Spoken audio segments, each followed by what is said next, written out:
Welcome to today's episode of The Doctor and the Chef. Chef, nice Pleasure to be here. Yeah, it's great to be here. Very different take on things today. Look, it is. Today we've going to review some entry-level red wines. Entry level? You mean the cheapest bottles of wine we could find? Yes, the cheapest wine that we could find that's in glass. Yeah, and we've got a couple of crackers, it turns out. We've got a $2.99 Cab Merlot. And the Bowler's Run, which you might see there. This wine is very impressive. You can see that it's quality because there is no punt. You can't put your finger into the bottom of the wine glass. It is flat. It is also a slightly smaller bottle, you'll notice. So they have seemed to cut costs in that regard. We also have this stunning bottle of Chancellor and Co. Cab Merlot also coming in at $3.49. And that's quite clearly a premium bottle because you can see there is a bit of a punt in the bottom. It's not much, but just enough to give it that level of premium. Both of them are 750 mils, so we don't know though what the value of these wines are. No. So as in we've never tried one before. We'll try some first. We'll start with the $2 one.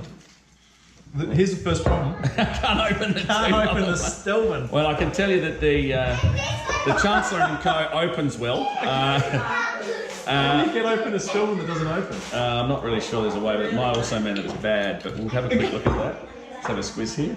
Oh yeah, I don't know. That's not good. That is not a good sign. I suppose we go. Look, I'm not sure how we're going to do that one, Doctor. You're the doctor. Come up with a way. Come up with a solution. Okay. Look, this is interesting. Let's just try the first one. So there's the first review that I would say is Bowler's Run. We can't open it. We can't get into it. So $2.99 bottle of wine. It's one of those that. Look, but time is marching on. Let's try this. Let's have a crack at the Chancellor and Co. To start with, not so bad on the nose. Bit berry-y, I must say, slightly sweet. I think it's going to be sweet. Let's have a go. Well, strangely, terrible aftertaste. But the initial flavour is quite good, I have to say. So if you look at, you can see the viscosity, you can see a little bit of sugar around the outside of the glass, but it's not really holding very much. It's also a little bit, light. Yeah, it's very light. Has a sort of a cordial type. I was just going to say, it's the raspberry cordial flavour for me, and raspberry blackcurrant cordial. No complexity at all. No, it's probably something that if you put this into a punch or a sangria, you would have to put copious amounts of hard liquor in it just to be able to get it up to scratch. What is the alcohol content on that? We should just point out this is a 2016 vintage Cabernet Merlot. It's 13.5%, so it's not very strong, and it is a fine wine merchant. I can't. It's not undrinkable. It's just sort of a bit sweety and a bit. So the aftertaste is not fabulous. The tasting notes on it. So it's supplied fine, sourced from parcels of premium quality fruit, and it shows berry fruits in the palate with a soft tannin finish. It's open. That's really impressive. Okay, look. But look, I must just point out, this was not. We didn't try not to open that bottle. That actually was not open. That was not part of the plan. So look, just on that, I guess what I've learnt quickly from this, 3 quick points. It tastes a bit like raspberry cordial, probably too sweet for white wine, for a red one. Zero complexity to the structure. Simple to drink. Okay, so let's try the second one. So this one is the Bowler's Run. Oh, that smells absolutely horrific. That is very strong nose. And I don't think it smells good. So that is certainly not like cordial. No. That is like badness. That tastes like a watered down, like the drainage tray in the pub. So that is just horrendous. For this one, the other one was very sweet and cordially. This one is very. Nothing. There's nothing.